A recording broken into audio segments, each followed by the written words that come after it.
Assalamualaikum warahmatullahi wabarakatuh. Innal hamdalillah wassalatu wassalamu ala Rasulillah Sayyidina Muhammadin abdillah wa ala alihi wa sahbihi wa man walah. Amma ba'du. Kepada yang terhormat Bapak Kepala Madrasah Sanawiyah Negeri 8 Kebumen, Bapak Muhiban SAG MPDI,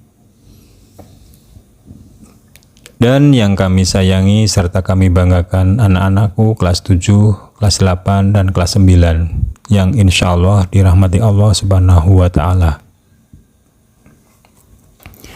Pertama-tama dan paling utama, marilah kita mengucapkan syukur biqauli alhamdulillahi rabbil alamin, karena dengan rahmat dan karunia-Nya kita semua masih diberikan kesehatan, kesempatan dalam menjalankan ibadah puasa di bulan Ramadan kali ini.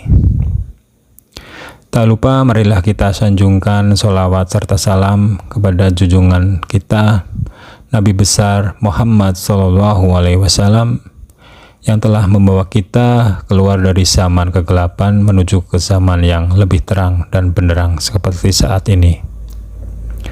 Semoga kita diberikan syafaatnya pada yaumil akhir kelak. Amin ya rabbal alamin. Anak-anakku yang dirahmati Allah Subhanahu wa Ta'ala, pada kesempatan kali ini Pak Guru ingin menyampaikan sebuah ayat dalam Al-Quran yang terdapat dalam surat Al-Isra ayat 23 yang bunyinya sebagai berikut. Bismillahirrahmanirrahim. Wa qada rabbuka alla ta'budu illa iyyahu wa bil walidaini ihsana imma yablughanna indakal kibaru ahaduhuma aw kilahuma fala taqul lahuma uffin wa la tanharhuma wa qul lahuma qawlan karima. Dan Tuhanmu telah memerintahkan supaya kamu jangan menyembah selain Dia, dan hendaklah kamu berbuat baik pada ibu bapakmu dengan sebaik-baiknya. Jika salah seorang di antara keduanya atau kedua-keduanya sampai berumur lanjut dalam pemeliharaanmu, maka sekali-kali janganlah kamu mengatakan kepada keduanya perkataan "ah", dan janganlah kamu membentak mereka, dan ucapkanlah kepada mereka perkataan yang mulia.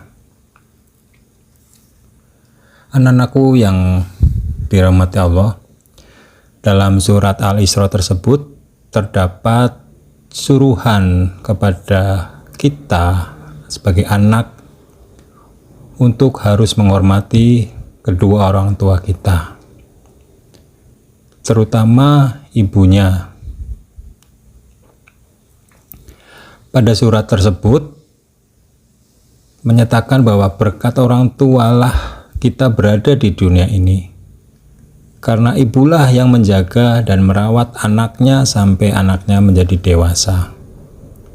Allah Subhanahu wa Ta'ala memberikan amanatnya melalui seorang ibu. Seorang ibu mengandung, melahirkan, menyusui, dan membesarkan anaknya dengan bersusah payah. Itulah sebabnya terdapat pepatah yang menegaskan bahwa kasih ibu sepanjang masa. Artinya, kasih sayang dari seorang ibu memang tidak terhingga, dan berkat jasanya tersebut sebagai anak kita wajib berbuat baik kepada ibu sampai akhir hayatnya. Selain berbuat baik, anak-anakku semuanya juga harus senantiasa mendoakan mereka selagi mereka ada di dunia ini. Maka bahagiakanlah mereka dan muliakan juga hidup mereka. Jaga ucapan kita terhadap ibu, jangan bernada tinggi atau bahkan kasar.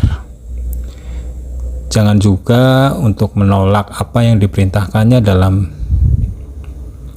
kehidupan kita sehari-hari.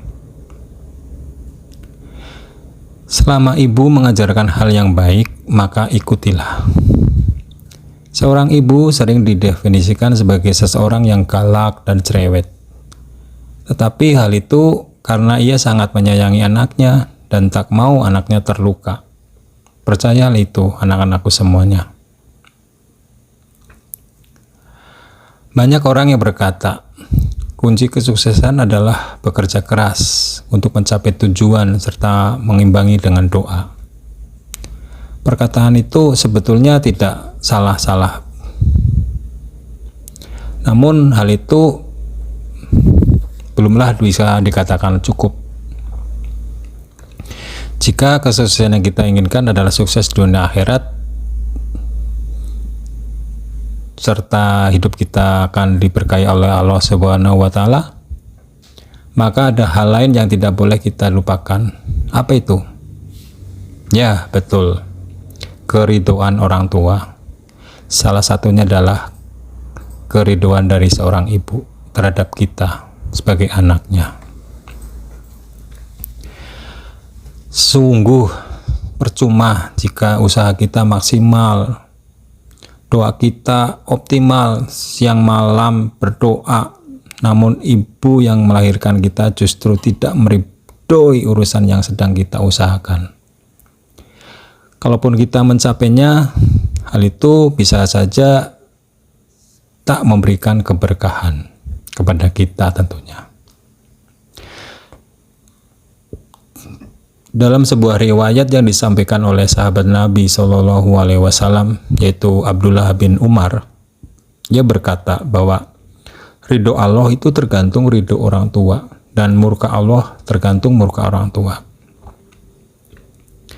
Dari hal tersebut, patutnya kita untuk senantiasa memastikan bahwa setiap apa yang kita inginkan, apa yang kita usahakan dalam hidup, agar senantiasa mendapatkan ridho dari mereka, terutama ibu kita. Sebisa mungkin, bahkan kita mengupayakan agar mereka turut mendoakan kesuksesan apa yang kita harapkan. Ingatlah bahwa salah satu doa yang mustajab adalah doa dari kedua orang tua kita. Pastikan bahwa kita mendapatkan doa tersebut, sehingga setiap urusan kita akan dimudahkan dan diberkahi. Berbakti kepada orang tua, terutama ibu, adalah salah satu syarat Islam yang harus dijalankan oleh kita sebagai orang yang beriman. Karena banyak dalil-dalil yang memerintahkan kita untuk berbakti kepada mereka, orang tua kita. Tapi sayangnya banyak dari kita tidak mengindahkan perkara ini. Kita bahkan tidak tahu cara berbakti seperti apa. Apakah berbakti hanya tentang memenuhi kebutuhan hidup mereka? Ketahuilah, ini hanya sebagian saja. Berbakti kepada mereka adalah dengan membuatnya bahagia, nyaman, dan senang. Kita harus tahu apa bentuk bakti kita kepada orang tua yang sebenarnya. Ketahuilah, anak-anakku, kasih sayang dan cinta seorang ibu kepada anaknya tidak lekang dimakan waktu. Cinta ibu itu abadi. Ibu paling sakit dan menderita jika melihat anaknya sakit. Benar, kita memang menderita, tapi yang lebih menderita adalah ibu kita, orang tua kita. Maka salah satu bentuk bakti kita adalah jangan tampakkan kesusahan dan penderitaan kita, sebisa mungkin tampil ceria dan bahagia jika bertemu dengan ibu atau orang tua kita. Sembunyikan semua penderitaan kita di hadapannya. Ketika ibu melihat kita bahagia, maka kebahagiaan ibu lebih besar daripada yang kita lihat. Maka dari itu, anak-anakku, Pak Guru berpesan, bahagiakanlah ibu kalian dengan menjadi siswa-siswa anak-anak yang patuh, yang rajin, yang pintar, dan soleh, serta mau mendoakan kedua orang tuanya, khususnya ibu. Demikian pesan dari Pak Guru untuk pada kesempatan kali ini.